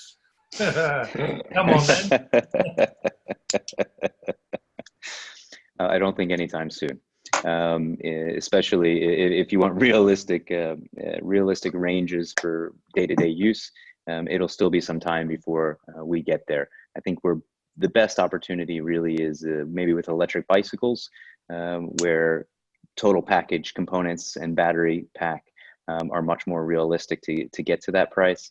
But for us, and for a solid product that you want, I don't see it getting to 500 euros anytime soon, to be really honest. I mean, honestly, sometimes you look at these prices, same in India as well. How do they do that? You know, how do they do that? I guess it's different homologation practices. It's different, you know. It's a combination of several things. There's different homologation practices, different needs on the battery packs, as well as the vehicle as a whole. And, you know, from standard in China is a 25 km/h scooter. Yeah. So different motors, different batteries, and different hardware altogether that's being put into those vehicles. Absolutely. Sure. Okay. Well, look, Geert, Joseph, I hope I've been saying your name correct all this time, Geert. It is, yeah. I practiced for hours yesterday because, you know, I'm British. What do I know? So both of you, that was fantastic. It's a real insight into what you're doing. And I hope that's been very useful for the audience. Certainly was for me. So thank you very much for your time. And we'll see you again, maybe hanging out on such a platform in the near future. Appreciate your time. Thank you. Thanks Thank a you. lot, guys. Bye. Bye. Right, let's just check where we are then with the next event. Oh, this is now really interesting. As much as everything else has been, we've been building up to a bit of an announcement, actually. Not for me to give, because I'm not clever enough to make announcements. I just do things like this. So we're going to welcome 2 CEOs and 1 MD. So basically, in another turn of phrase, 3 big cheeses. I hope they don't mind being called big cheeses. It's a compliment. It's a good thing. And they represent 3 of the major players in the EV charging infrastructure in Europe. Allego, ChargePoint, and of course, my good friend Christoph at EVBox. We all know that this sector is growing really, really rapidly. So I'm eager to hear from these companies about, you know, how they see competition, and of course, more and more now, as we see lots of things happening, how they see collaboration, of course. And I might be wrong, but I tried to squeeze it out of Christoph earlier, but he was clearly not going to tell me anything. They've been cooking up an exciting project together, so we're going to hear all about it. So I'd like to welcome Mathieu Bonnet, CEO of Allego, Christopher Burkhardt, Managing Director for Europe of ChargePoint, and my good friend Christoph Vereenhuger, CEO of EVBox. So Christoph, here we are then. We're going to talk about EVs. So if you'd like to say hello, we would Hello, everybody. Hear where you are and tell it. Where are you talking from, Christoph? You're obviously not on the show, although you made me think you were. Yes, indeed. This is the show of last year in the Westergasfabriek, the same location where we're going to hold it this year on September 8th. And I'm actually dialing in from my home in Belgium right now. Wonderful, lovely. And so, Mathieu, can we see you? Are you there, please? Yes, I'm here, Roger. Oh, wonderful. Nice to see you. Nice to see you. Fantastic. So where are you talking to us from, Mathieu? Well, I'm talking from France, in Lyon. Lyon, Right, very no good. doubt. Yes. The funny thing is, everyone looks like they're talking from the same place. It's either their bedroom, the bathroom, hurriedly put together office somewhere or another. There's one. Yeah, that's something like that. Yes, exactly. So we've also got then Christopher. Where's Christopher? I'm here. Good. Here, Roger, and I'm like Christoph. I'm in Belgium at my home. Ah, very good. Good. You don't live next door to Christoph, do you, by any chance? No, we don't. Not far away. Just checking, just checking. So we're here obviously to talk about electric vehicles and charging infrastructure, but I'd like to sort of start off by getting to know you a little bit more. So we're going to start with you, Mathieu. I think you're fairly new to the role, having taken over as Allego CEO at the start of the year. I mean, what's attracted you to this sector then? Well, Roger, I've been working in a renewable energy for many years now, and well, I remember 10 years ago, we began a kind of project in the company I was working with, just to see how we could balance our discrepancies in generation with the new kind of demand, and we thought about chargers. It was very, very raw chargers at the time because the vehicles were not here. And so that was my first experience with the EV infrastructure and EV world. And well, working in the supply chain, I would say, with generation, I wanted to go to transportation because the clean energy, well, happens in transportation, I guess, now with the new demands. And so that's the reason why I was very interested in this sector, and I'm really delighted to be in Allego, where we provide a end-to-end solution for EV chargers and our customers, EV drivers. Wow, amazing! Thank you very much for that. So, Christopher, your background's very different to what you're doing now. It was in policy. So how have you suddenly arrived here in the wonderful world of electric vehicles and charging and stuff? How did that happen? Yeah, so I started, as you say, Roger, thank you. I started my career in policy in Brussels a long time ago by now. But I moved on. My passion's always been business, and I think policy is interesting because it teaches you a lot about how the market works and how regulation works, and sort of the intersection of business and regulated industries is really what sort of got me really passionate. I've worked across some really interesting sectors, and in the end, the last 10 years I've spent particularly at First Solar in the solar industry, working across the Middle East, Africa, and Europe, and at Uber, and then joined ChargePoint 2.5 years ago. And the exciting thing here is really sort of that shift to e-mobility, the intersection of and the disruption around mobility, energy, technology, all sort of comes together. And of course, leading ChargePoint's expansion into Europe, a truly disruptive, sort of exciting Silicon Valley tech company, really got me going, and that's how I got here. Well, I can go with that. I think that's a good draw. I mean, what's not to like in any of that stuff? To be at the core of this new world, this amazing stuff that's happening. So, thank you for that, Christopher. Christoph. Now, I remember meeting you, it must be 4 or 5 years ago, pretty much near the beginning of the business, when you were literally just a startup there. I don't know how many people it began with, maybe just 2 or 3 of you. But within the space of 5 years, and you're going to tell us, I'm sure, how many people you've got in the team, in the space of 5 years, you've become a globally recognized company. How did this happen, Christoph? I mean, do you go to sleep at night? Have you ever seen your family in the last 60 months? Tell us a bit about how you've got here. Well, I have to be careful. My wife is listening as well. No, it wasn't easy, and it has definitely, but it has been fun and exciting. The company has come a long way. It was actually started in 2010, and I joined in 2015 after having founded and developed some businesses for my own. But in 2015, we were 15 people based outside of Amsterdam. And indeed, in the last 5 years, we have grown it to close to 600 people around the world right now.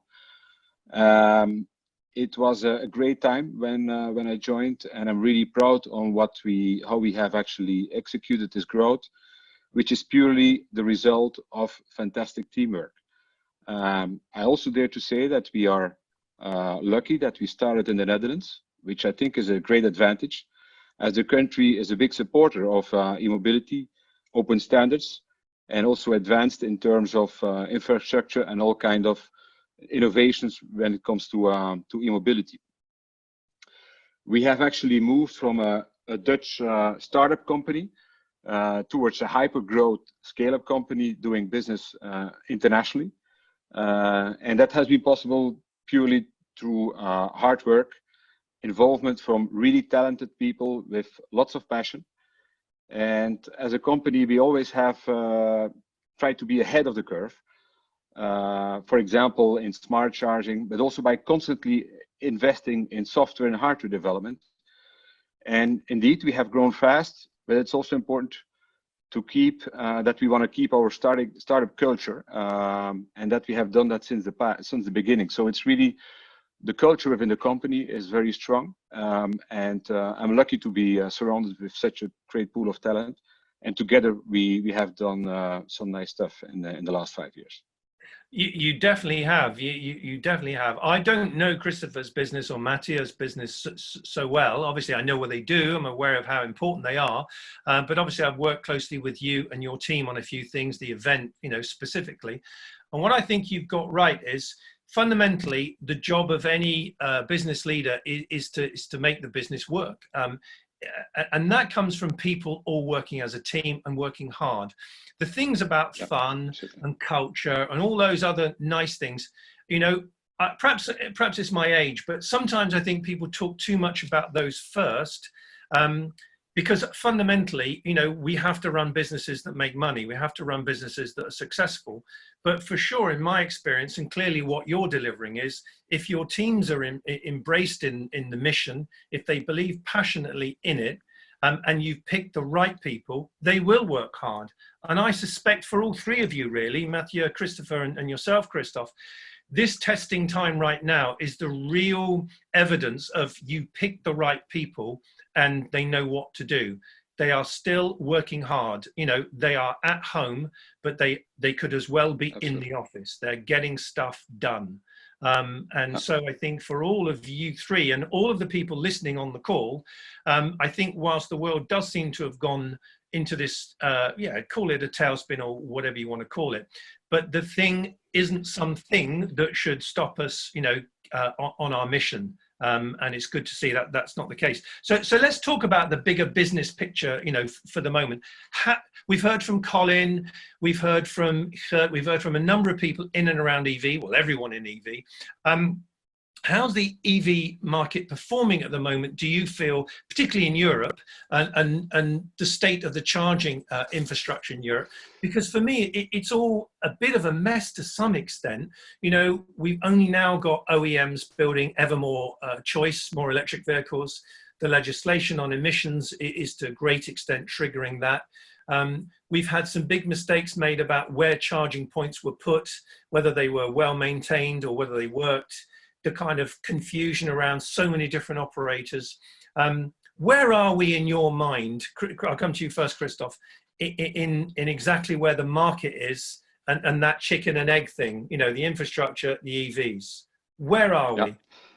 Yeah, well, indeed, I mean, this industry is still quite early stage and has been evolving a lot. And actually, we ourselves have experienced in the last couple of years that it has evolved a lot and faster. So we have to fine-tune our strategy on a 6-month base, because you cannot say I'm making a plan for a couple of years.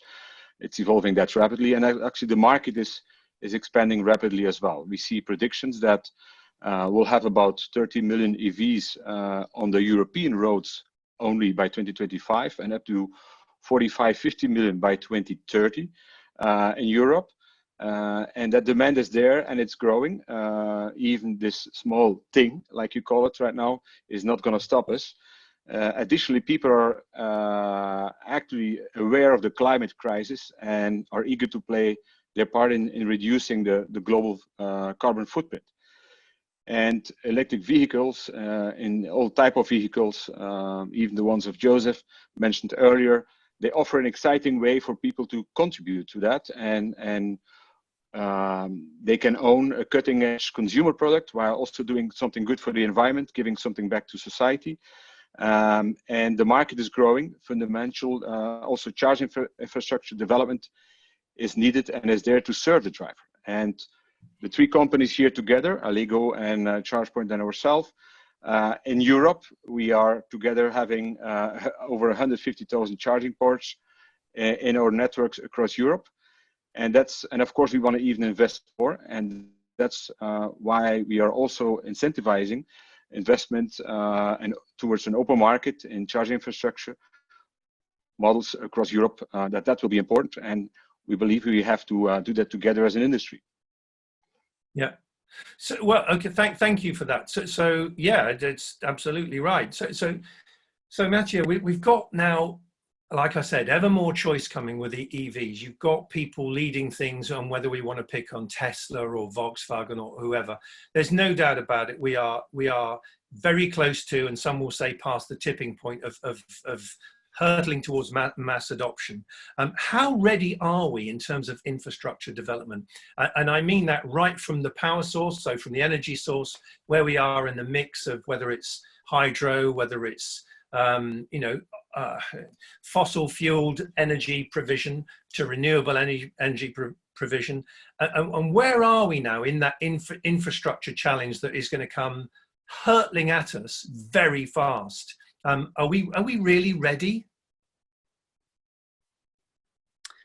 Well, you're right, Rogers, to say that there are some eggs and chicken issues. But if we look at all the reports right now, in order to keep pace with going on, well, a report by the European NGO, which is Transport and Environment, says that we need a 15-fold increase of EV chargers around in 2030. So it means that an increase in global growth of more than 30% by year.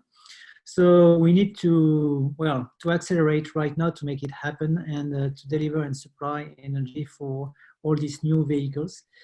I think that's a great opportunity for all of us, of course, because at last, well, there is a ramp up and a quick ramp up, but it must be well organized, and all the barriers that may exist must be removed for it to happen. Otherwise, there will be some bottlenecks. But I think, yes, in the next couple of months, I hope, next and after the thing, and in the years to come, well, the EV infrastructure will be the next big phase for Europe and for our developing country as well. Yeah. Christopher, so thank you for that, Mathieu. So to finish off that kind of flavor and sense of where are we, what big thing needs to happen to get people to switch to EVs? We've got governments saying, 2030, 2035, all these different things. But if there's one thing that you could pick on that would trigger people to say, I am not buying a petrol or diesel car next, I am buying an EV. What is it? What needs to happen? Or what will happen in your view? So I think in our minds, if you want to get people into EVs, we need to make it really, really easy for them to do so. And we need to put the driver first. So if you're buying an EV, you want to be secure in the knowledge that you can easily drive from A to B.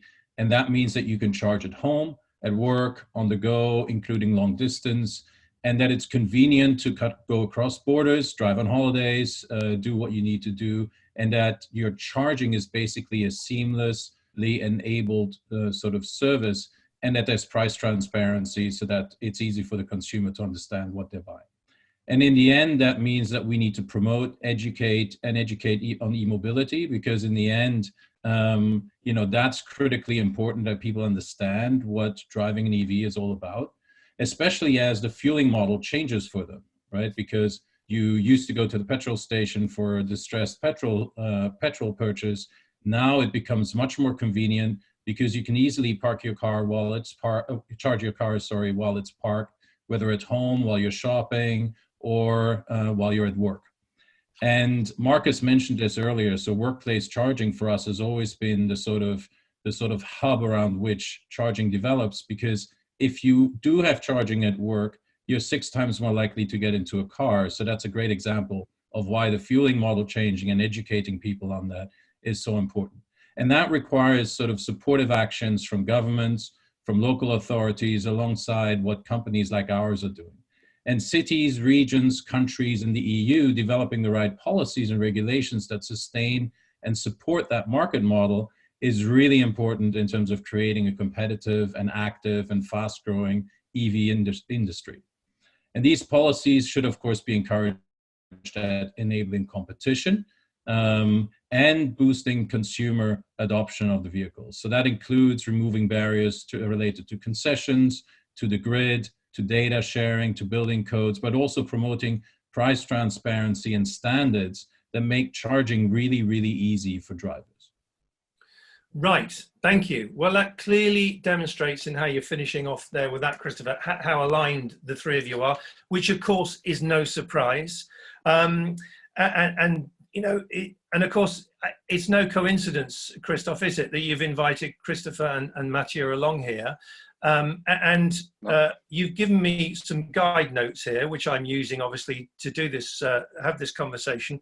But you've missed a bit off, because I know how your mind works. You thought if you gave this to me yesterday, and I'm on LinkedIn with a few people, I'd tell people what might be going to happen. Clearly something's going to happen. You wouldn't be here all together if that wasn't the case. So so you've got something to announce, I suspect. So I don't know, do you announce that, Christoph, or Mathieu, do you announce that? I mean, what's going on?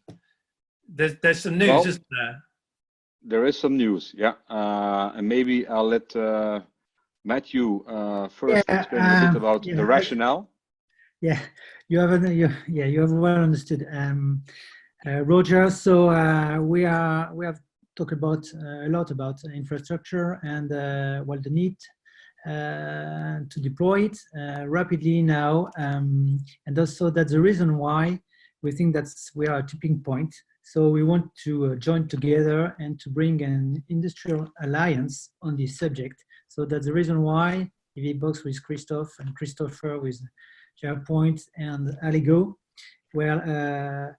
designed this industrial alliance for promoting the EV infrastructure in Europe. So the idea basically is, well, to promote this new kind of infrastructure, to have the right policies in place, to have the right environment for the investment, because it's going to cost some money, of course, to invest everywhere in Europe, to remove all the barriers so that we can have a seamless experience for the EV drivers, which is essential because now the fuel, in quotation mark, drivers used to have a good experience with the actual cars, fuel cars, and it must be much better even with EV cars.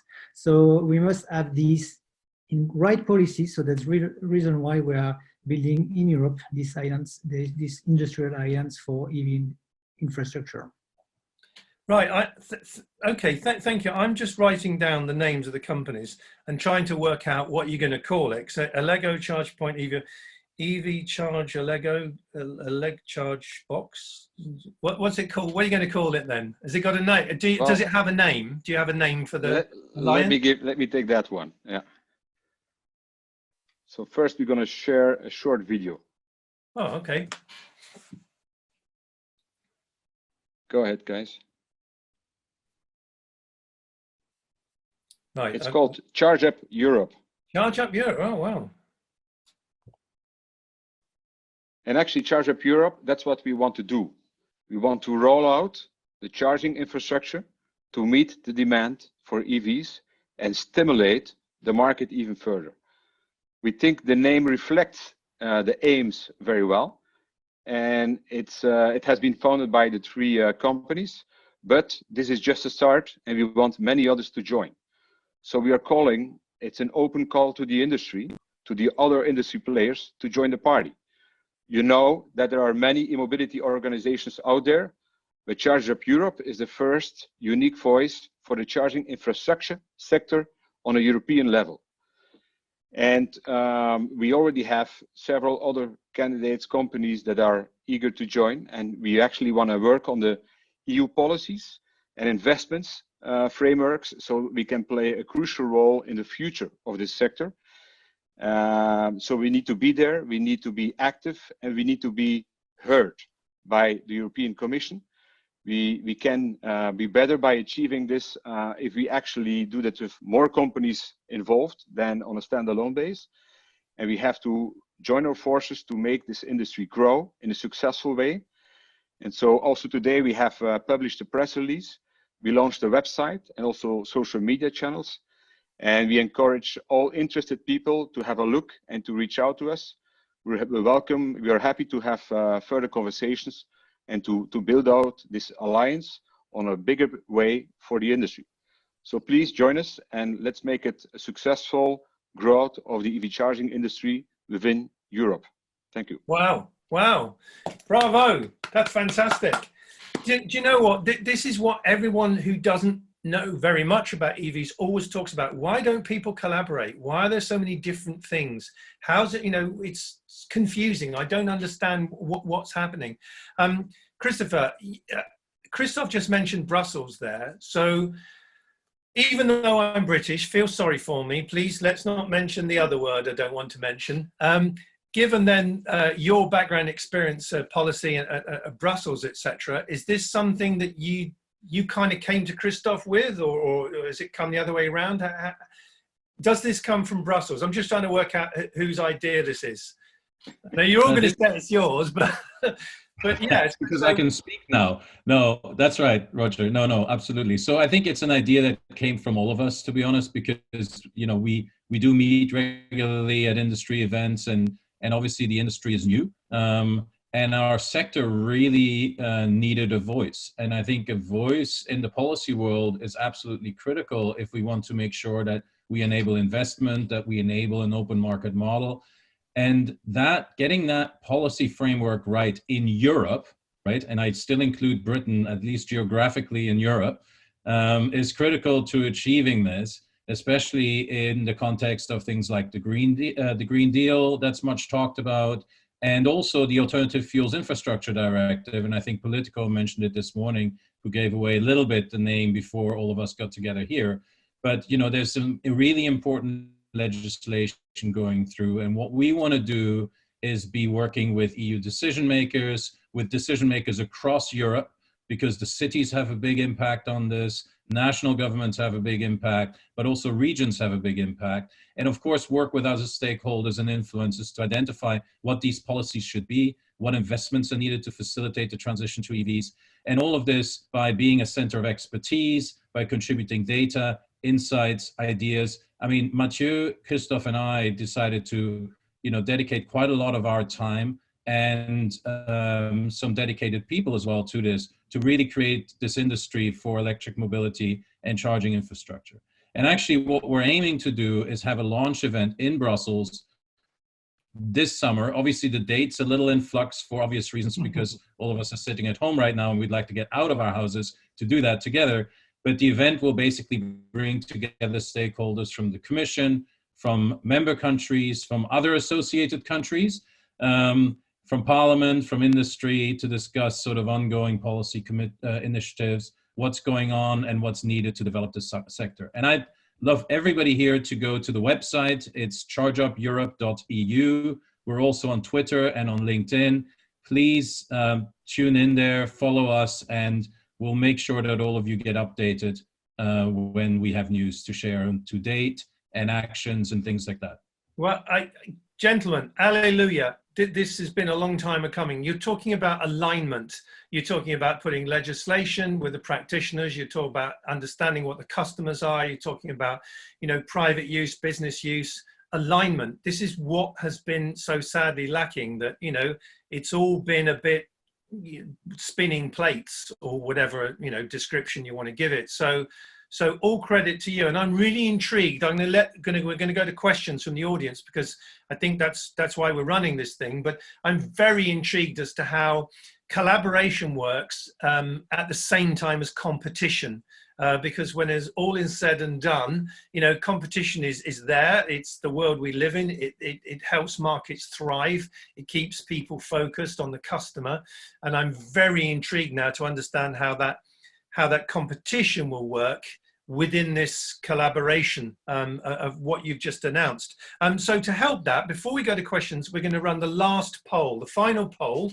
And to remind myself to get it right, there we go. What's your first thoughts on the Charge Up Europe Alliance? You can say what you like. Amazing. We might consider applying to join. Sounds great. EV infrastructure is crucial for Europe. I'm jealous. We should have that here as well. I'm not European.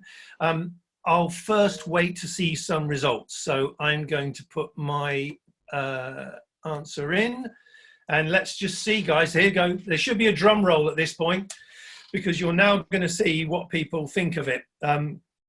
Could be very interesting. Any guesses? Do you want to guess what's going to be top answer or bottom answer? We want everybody to join, of course. Of course you do. Yeah, of course you do. Right. Well, as soon as that's cooked in the oven and pops out, it'll come back up. Oh, here we are. Right. Great. Wow.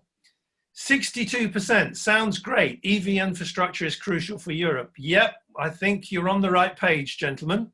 And then equals tie with that. I'm jealous. We should have that here as well. I'm not European.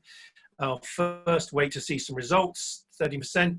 And then this runner-up was amazing. We might consider applying to join. But yeah, nice to see that people welcome that news. So yeah, well done, guys. That's brilliant. So we're going to go to questions now. I'm going to have a look at where they are, and we'll ask a few, unless you can see some from those side panels and you want to ask yourself. Well, I'll tell you what, while I get myself together here, where does collaboration finish and competition start? Would any of you like to give me a flavor of that? I mean, I can give it a go, Roger. I think, the key thing about policy is here we're looking at the development of the market. And the development of the market means growing the pie for everybody. So it shouldn't really affect how we compete with each other, in the sense that, we should continue to do so the same way that we do. The whole point is just that we want to make sure that the market is as big and as interesting as possible for everybody, and that it benefits consumers, that it benefits fleet owners, that it benefits EV infrastructure owners in a way that people get into electric vehicles and grow that pie for us and create an ecosystem that's truly interesting and a true stimulus for European growth. Okay, good. I'm glad to see a few of the people I know popping up here. So good timing and initiative. Whole industry, including prospects, have been waiting for this. From you, from Lou Jedelo. Lou, hi, nice to hear from you. So here's the questions, guys. So this is from Sahil Karambelka. How much focus is done on the R&D development of the actual technology, hardware and software? Who would like to answer that one? Well, I think this is a separate topic. I mean, the Alliance is focused on the policy side to really make the industry grow and help, moving forward all the needs of EV drivers, companies, governments, etc. in general. So throughout Europe. So this is separate from development on new technology and R&D. Okay. Yeah, but I just wanted to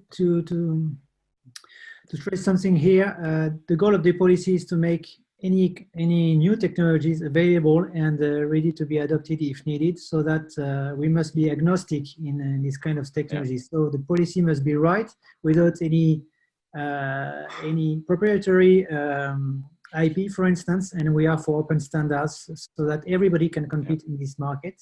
Because what is important is to have the biggest pie possible and to make it happen, which is now what is needed.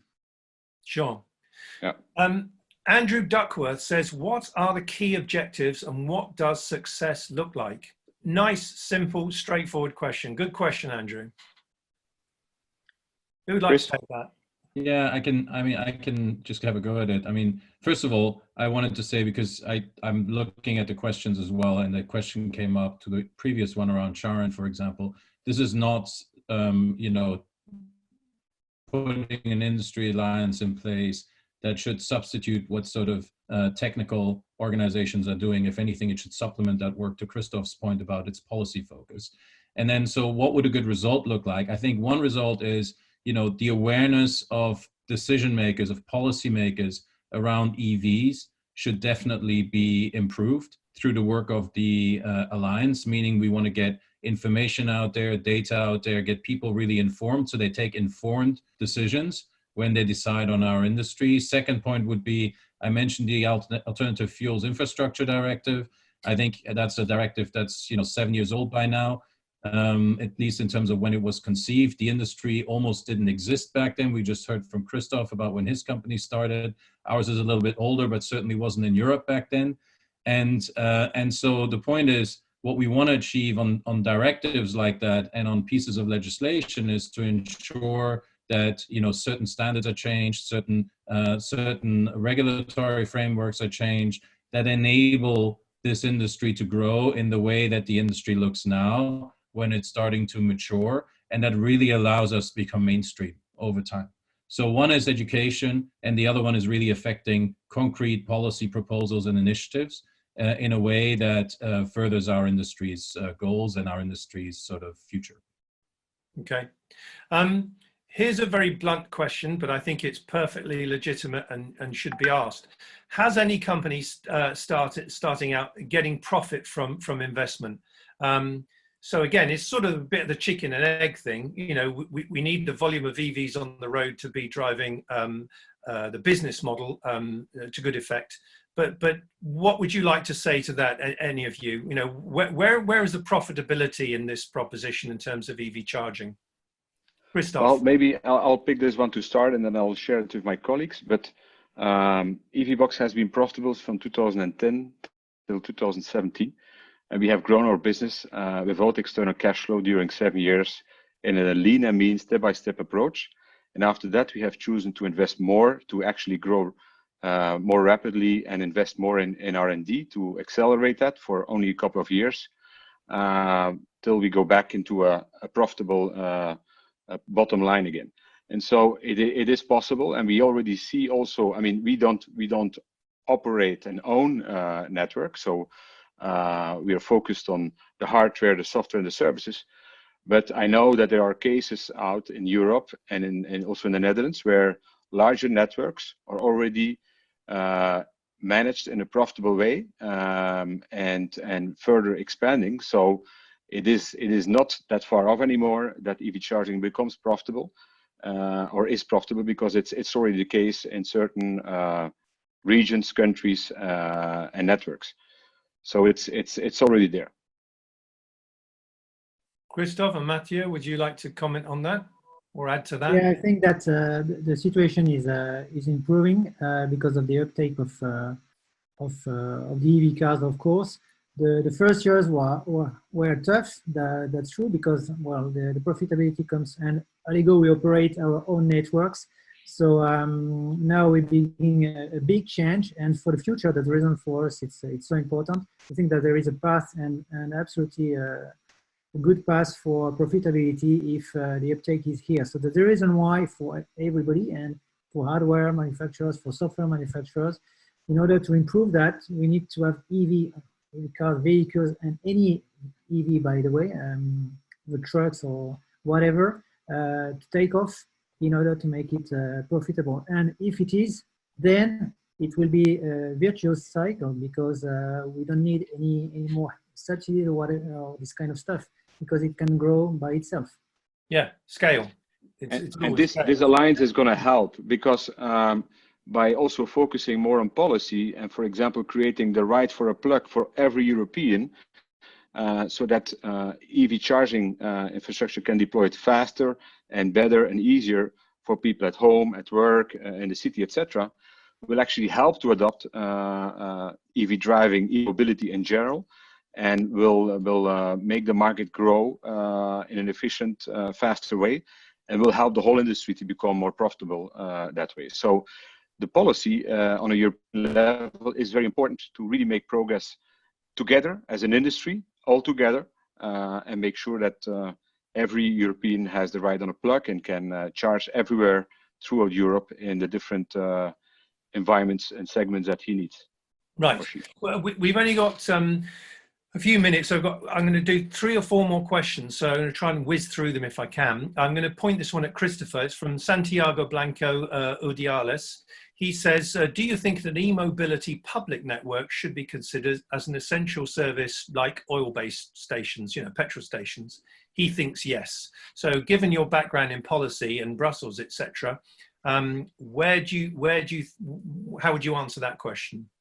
Yeah, so it's a really important question right now in the middle of a crisis, right? So in California, where our company is based, EV infrastructure, EV charging infrastructure is already a critical infrastructure service. And I think in Europe, that's what governments are looking at as well. And ultimately it's about fueling your vehicle. And as I mentioned earlier, the fueling model changes. So it might be an AC charger in a car park at a supermarket.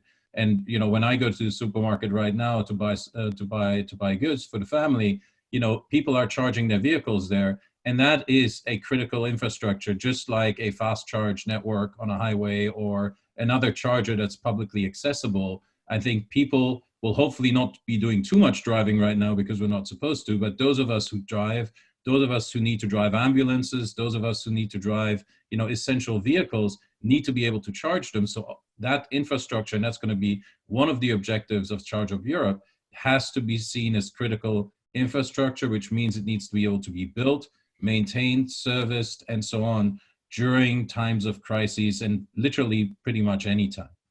Okay, thank you. Two more questions. And so this one I think is a relatively easy one for any of you to answer from Elbert Leovens. Is it also open for local companies, stroke CPOs? Is charging open to local companies? Yeah. Or Charge Up Europe open to local companies? Yes. We have, and this is something that, you can see on our website as well. We've got, our principle is around representing the industry across Europe. We invite all of you who are interested in joining us and, obviously who fit the membership criteria, but to join the company. So the membership criteria are based around who is active in this industry, who's a European player, and so on. But anybody who's got an interest in growing this industry and who's got a business model that's focused on EV charging is going to be extremely welcome to Charge Up Europe. Okay, and the final question, which unfortunately just dropped off my screen, but I can remember it. Where do you think we'll be in 10 years from now? What is Europe going to look like in terms of a bunch of EVs and the ability to charge them? Anyone got any thoughts on that? Well, we started by saying 45 million to 50 million EVs in Europe by 2030. That's a huge difference compared to today. So our complete industry will have a lot of work to make sure that the EV charging infrastructure is in place throughout Europe for all EV drivers. We're looking forward to jointly make this industry grow and become a mature and successful industry. Great. And do you think this will be a good template to share with people around the world? We always talk about China when we talk about EVs, but they don't get everything right, quite frankly, and it's a very different kind of structure in terms of cities and all the rest of that. So do you think this is going to be something that we can share not just within Europe but further afield? Yeah, I think so. I mean, I think Europe can be a real beacon, a real example for the world as to what you can do with electric mobility. I think I call that positive competition between cities, in the sense that you want there to be a constant change of who's the winner, so that everybody is continuously improving on it. But I think Europe can be a real hotbed for electric vehicle charging, for the electric vehicle industry. And I think European car makers are showing that they're coming up with vehicles for European cities, for European consumers, for all the use cases we just talked about. And I think this is a global industry with Europe as a very, very important part of it and as a real base for it. Yes, I agree. Mathieu, do you want to say one final thing, and then we'll have Christophe and we'll be closing. So a final thought. Thank you for that, Christopher. So Mathieu, over to you. Yes, please, Roger. Well, if you can make it with the beginning of this kind of revolution we're talking right now with Charge Up Europe, because of the complexity of Europe, you know that, Roger. I think we can be a kind of beacon for other territories in the world for the development of EV infrastructure. And I really do think that it will be the next frontier for infrastructure per se in the 10 years to come. So that's really, really important. Wonderful.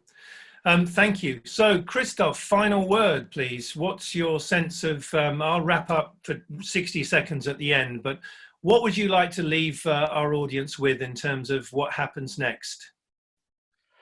Well, as you can see, even during a thing like you call it, as we live it right now, things don't get stopped. We keep moving forward. We look at constructive opportunities, and also in the very short time, we're going to go back to business in a normal way, and we will keep moving forward this industry together.